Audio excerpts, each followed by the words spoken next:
Olivier Cigolotti. Merci Madame la Présidente. Madame la Ministre, ma question concerne les conséquences du décret du 19 avril 2022 relatif à la prestation de compensation du handicap, dit PCH. Ce décret élargit en effet l'accès à cette prestation aux personnes atteintes de handicap psychique, cognitif, mental ou de troubles du neurodéveloppement et inclut la prise en compte des besoins spécifiques des personnes souffrant de déficiences auditives et visuelles.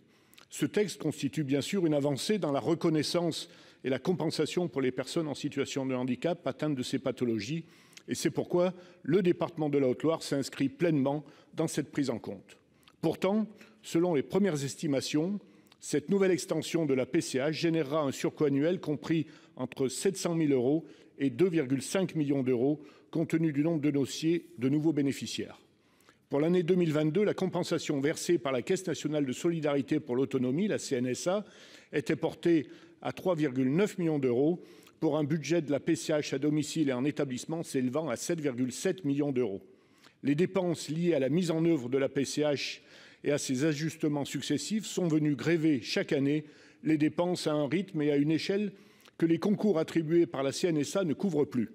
Par conséquent, au vu de l'accroissement du nombre de dossiers, je souhaiterais savoir, Madame la Ministre, si le concours de la CNSA versé au département au titre de la PCH sera notablement revu afin de compenser ces prévisions de dépenses, et ce, dans l'optique de trouver un juste équilibre entre les enjeux de compensation du handicap auxquels notre territoire souscrit pleinement et la préservation budgétaire des collectivités territoriales. Je vous remercie. Merci. La parole est à Madame Agnès Firmin-Le Bodo, ministre déléguée.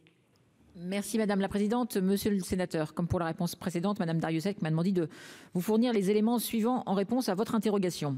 Vous avez bien voulu nous interroger sur la révision du concours de la CNSA au titre de la PCH versée au département. La CNSA finance par concours plusieurs dépenses du conseil départementaux en lien avec leur mission dans le cadre de leurs compétences sociales pour les personnes en situation de handicap et âgées.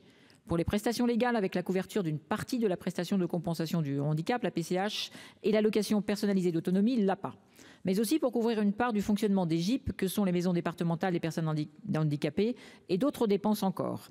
S'agissant de la PCH, les concours de la CNSA ont augmenté, passant de 510 millions d'euros en 2009 à 637 millions d'euros en 2021, soit une augmentation d'un quart.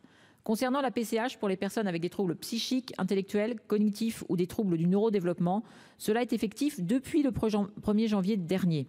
Le dispositif est donc en train de se déployer et de monter en puissance. Notre responsabilité conjointe, État-département, est aujourd'hui de s'assurer que cette avancée majeure bénéficie concrètement aux personnes qui sont concernées sur le terrain. Je vous y sais attentif et vous en remercie. Lors des travaux préparatoires, nous nous sommes engagés à suivre de près l'évolution de ces dépenses induites par cette PCH psy, ainsi celle des modalités et des montants de la couverture par la branche autonomie. Enfin, depuis l'année dernière, la mise en place d'un comité des financeurs avec Départements de France a créé une instance de dialogue régulière entre le gouvernement et les conseils départementaux sur ces sujets de compensation des politiques d'autonomie. Cela assure un suivi partagé et objectivé des évolutions de dépenses. Monsieur le sénateur, soyez assuré que le gouvernement est particulièrement attentif aux enjeux de ces dépenses de solidarité et de compensation du handicap dans les territoires. Merci Monsieur Cigolotti, vous avez 22 secondes. Merci Madame la Présidente. Madame la Ministre, je vous remercie pour ces éléments de réponse, mais les départements ne peuvent plus assumer financièrement le transfert et les compétences qui leur sont imposées. D'ores et déjà, la plupart des départements consacrent plus de 50% de leurs ressources budgétaires à des dépenses liées à l'aide sociale. Je vous remercie. Merci. La parole est à Monsieur Daniel Chassaing.